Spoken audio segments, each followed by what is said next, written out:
Hey everyone, Rascal Erasmus here. Today we're going to be talking about some more Enshrouded tips, and let's just get straight into it.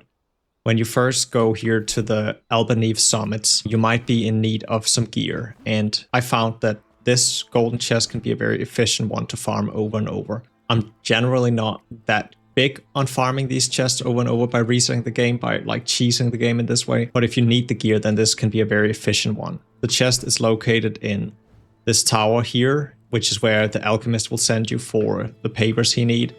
And you can basically jump down, open it, and by placing a flame altar right up here, you can just relock, and this is just far enough away that the chest will reset with every relock. So it's a very quick chest to farm. I'd also strongly recommend that you craft any materials you possibly can as soon as possible, whether the materials are from a crafting station or whether they're from one of the crafting NPCs, because unlocking the materials for the first time will also unlock any recipes these materials are used for.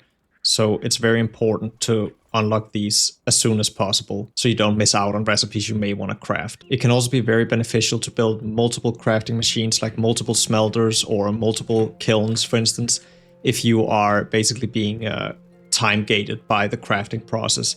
And so, as I'm sure you know, you can do this from the crafting NPCs, but it's also worth keeping in mind that to craft them, you'll often need these special pieces. Like, for instance, for the smelter, you'll need a crucible. And for the crucible, after you get one the first time, you can craft it, but you can also go back out into the world again and find the crucible where you found it the first time. So if any of them are expensive, like the circular saw blades could be kind of expensive to craft early on if you don't have iron bars available, then you can instead choose to just go where you found it the first time and find it again once you've reset the world, which is every few days or once you've opened and closed the game.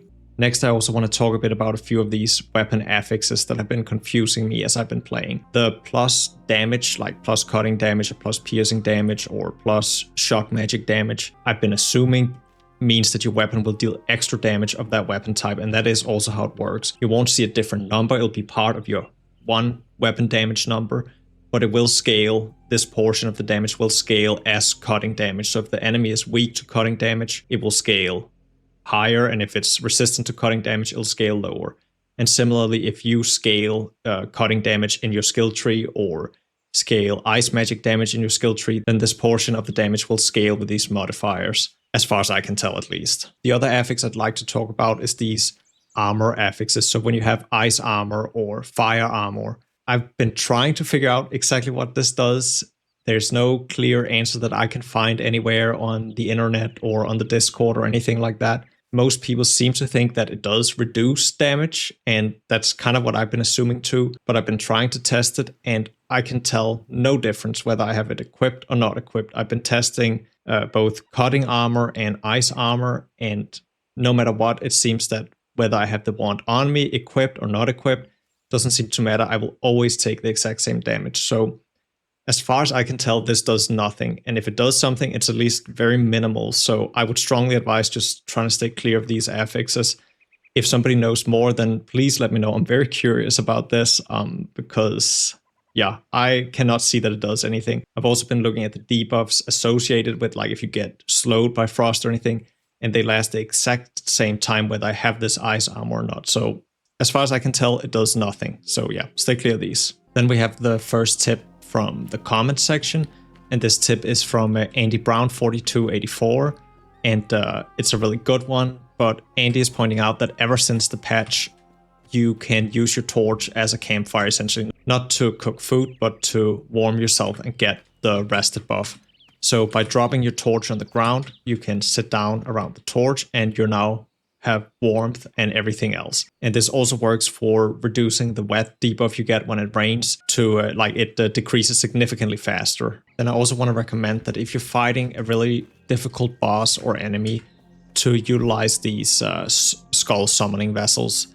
They come in 3 varieties, and this is the middle one, but you can craft them at the collector. You can also get them as drop from skeletal mages, so the hollow holes are generally a pretty good place to get them. For the mid-tier ones, I find it very efficient to farm them over here right at the start of the Nomad Highlands. There's like a little graveyard area here where there's like 3 or 4 skeletal mages pretty consistently, and it's a very easy way to go farm. Whenever you're up against a difficult enemy, throw out however many your mana will allow for, so 3 or 4 of these, because they will not only keep the enemy occupied and help block projectiles and whatnot, but they'll also be dealing a fair bit of damage. Then we have another tip from the comment section. This one is from Honoro7520. I'm sorry if I butchered your name. Honoro says that when you're parrying, you should watch the enemy's weapons very carefully, because they'll actually like light up or flash slightly before they'll strike you, so you can time your parry by just watching the weapon exactly. So this is a very good tip, and thank you so much for sharing that. I might play it in slow motion on the video as well, because it can be a little difficult to see, but you should be able to see it on his sword here when he swings if I don't parry.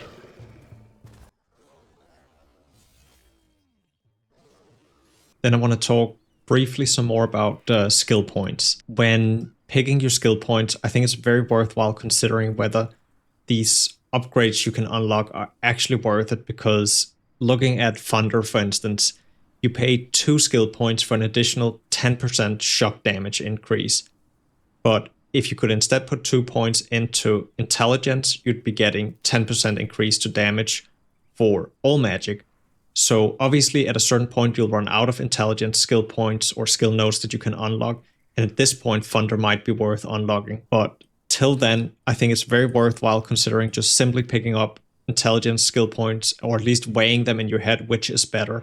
Because early on I was kind of just blindly thinking, oh yeah, sure, I want fire damage and I want ice damage and I want electricity damage, shock damage. So I think it's very worthwhile keeping the skill point cost in mind as well, till you reach a point where there's no better options to take, and then obviously it starts making sense taking or unlocking these things potentially. Then I'd also like to talk a little bit about enemy damage type, vulnerability, resistance. Generally speaking, when you're attacking an enemy, next to the numbers you can see this little resisted, or this little effective, or just nothing. And this will tell you whether the damage type is effective or not so effective against enemies, essentially. You should be paying attention to whether enemies are weak or resistant to certain damage types, always, because it's quite significant how much the damage changes depending on this. To generalize, beasts and VUCA are generally vulnerable to shroud damage and to fire damage, and a lot of them are resistant to cold damage, I assume because of their fur. Humans, on the other hand, are resistant to fire damage but are vulnerable to cold and shroud damage. And skeletons, so what you'd primarily want for the hollow holes, is blunt damage primarily. Shroud enemies are weak to fire, and they're, as far as I can tell, resistant to both poison and cold, and they are completely immune to shroud damage. So you cannot use a shroud weapon against them. It will straight up say immune. Then it's also worth noting that lightning damage is essentially free for all. Nothing seems to be resistant to it, other than I think some of the plants are, and it's also not really strong against anything. So lightning is just a good all-arounder, but it's not exceptional at anything. And then it's also worth noting that if you're using a bow, hitting weak spots, so headshots and so on, will often kind of mix it, so even though your damage type might not be effective, it'll still say effective because you're hitting a headshot. Then we have another tip from the comment section from Sumanis. When you are scaling mountains, if they're not completely vertical, it can be quite beneficial to basically, after doing your double jump, starting a glide, because the glide will make you roll forwards when you land, like I just did there. So you can essentially use it to gain upwards momentum. And so this is also a very good tip. It's a little bit wonky, but it works a good chunk of the time. Then I also want to suggest something fairly obvious, which is to stay on the road while traveling far distances, because you do consume less stamina while sprinting while you're on a road. Stone roads, you consume even less stamina than dirt roads, but any road will reduce the stamina cost of sprinting. So yeah, stay on the road. And lastly, I have 2 more tips from the comment section. The first one comes from Chavovaldes. Sorry if I butchered your name. Is saying that you can stack chests on top of each other. And yeah, that's a very good tip. And then we have Andy Brown, 4284, has also commented here and said that he recommends putting something in between the chests, like you could do a shelf with your hammer or whatever. It makes it a little easier to differentiate between which chest you're opening. So yeah, thank you so much, both of you. This is a very good tip, very handy for saving space. And lastly, Elite02K has recommended picking up some poison resistance talents before heading into the snow area. And in general, I think poison enemies are just not my favorite, so I think this is a very good recommendation. And yeah, these two poison resistant talents are both really strong, so thank you so much for that tip too. And that's gonna do it for this video. If you've enjoyed this video, please consider liking and subscribing. As always, it's really appreciated. Thank you so much for watching. Until next time.